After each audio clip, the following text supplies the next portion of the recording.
द्रौपदी ने दिया था श्राप, जिसके चलते कुत्ते खुले में करते हैं सहवास। लेकिन क्यों? वैसे हमने महाभारत रामायण देखा ही होगा, लेकिन क्या आपको याद है कि द्रौपदी ने आखिर क्यों और कैसा श्राप दिया था कुत्तों को, जिसकी सजा आज तक ये भुगत रहे हैं? तो आज हम आपको इसका पूरा इतिहास बताने वाले हैं कि आखिर द्रौपदी ने ऐसा क्या श्राप दिया था जिसकी सजा कुत्ते कलयुग में भी भुगत रहे हैं। आज हम आपको इसके बारे में रोचक कहानी बताने जा रहे हैं, जिसके बारे में शायद बहुत ज़्यादा लोग को पता हो। टीवी पर आपने महाभारत तो देखी ही होगी, अगर नहीं भी देखी है तो हम आपको पूर्ण महाभारत बता देते कि आज की ये कहानी इसी महाभारत में से है। कहानी की शुरुआत द्रौपदी विवाह से होती है। अर्जुन द्रौपदी से विवाह कर उन्हें अपने घर लाए तो माँ कुंती ने अनजाने में यह कह दिया कि जो भी लाया है उसे सभी भाई बराबर में बांटकर उसका उपयोग करेंगे, और इसी वजह से पांचों भाइयों को द्रौपदी से विवाह करना पड़ा था। दरअसल हकीकत सत्य से कई ज़्यादा है, और जो आज हम आपको बताएंगे वैसे आपको बता दें कि यह सब भगवान महादेव का रचा हुआ खेल था। आपको बता दें कि द्रौपदी ने भगवान शिव की पूजा करके उनसे वरदान मांगा था कि उन्हें बल, बुद्धि, कौशल, शौर्य और नैतिकता से परिपूर्ण वर प्राप्त हो। लेकिन द्वापर युग में ऐसा संभव नहीं हो सका। हर किसी न किसी व्यक्ति में कुछ न कुछ कमी होती थी, और इसी वजह से द्रौपदी को ये सारे गुण उनके अलग अलग पतियों में मिले, और इसी कारण उन्हें 5 पांडवों से शादी करनी पड़ी।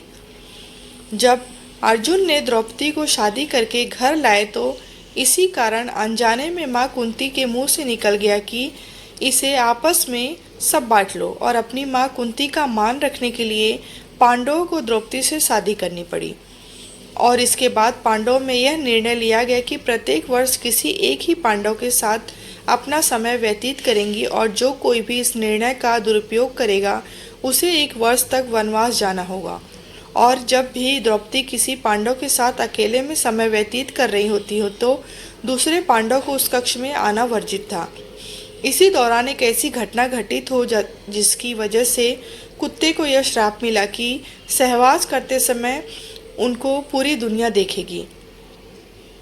पांडवों ने नियम बनाया था, जबकि कोई भी एक पांडव द्रौपदी के कक्ष में जाया करता था तो वो अपनी पादुकाएं द्वार पर उतार दिया करता था, ताकि उसके भाई पादुका देखकर कक्ष में प्रवेश न करे। परंतु एक बार जब अर्जुन अपनी पादुका प्रवेश द्वार के बाहर उतार द्रौपदी के संग प्रेम प्रसंग में लीन थे, तभी द्वार पर एक कुत्ता आया, और खेल खेल में उस कुत्ते ने उस अर्जुन की पादुका उठा ली और उसे लेकर वो वापस जंगल में जाकर उसके साथ खेलने लगा। उसी दौरान भीम अपने कक्ष की ओर प्रस्थान कर रहे थे।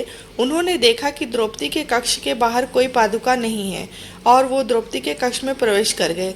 इस तरह से भीम को अपने कक्ष में देखकर काफ़ी द्रौपदी शर्मिंदा हो गई, और बहुत ही क्रोधित होते हुए उसने भीम से कहा कि उसके कक्ष में प्रवेश कैसे किया जबकि अर्जुन उनके कक्ष में है। इस पर भीम ने बताया कि बाहर कोई पादुका द्वार पर नहीं रखी है। को दोनों भाई कक्ष के बाहर, और उन्होंने पादुकाओं को खोजना शुरू किया। ढूंढते ढूंढते वे पास के जंगल में पहुंच गए। उन्होंने देखा कि एक कुत्ता अर्जुन की पादुका को साथ खेल रहा था। द्रौपदी इस बात से बहुत ही लज्जित महसूस कर रही थी और उतनी ही क्रोधित भी थी, तो उसने क्रोध में आकर कुत्तों को यह श्राप दे दिया कि जैसे आप मुझे भीम ने सहवास करते देखा, उसी तरह तुम्हें सारी दुनिया सहवास करते देखेगी। तभी से माना जाता है कि कुत्ते सहवास करते समय लोक लज्जा नहीं आती।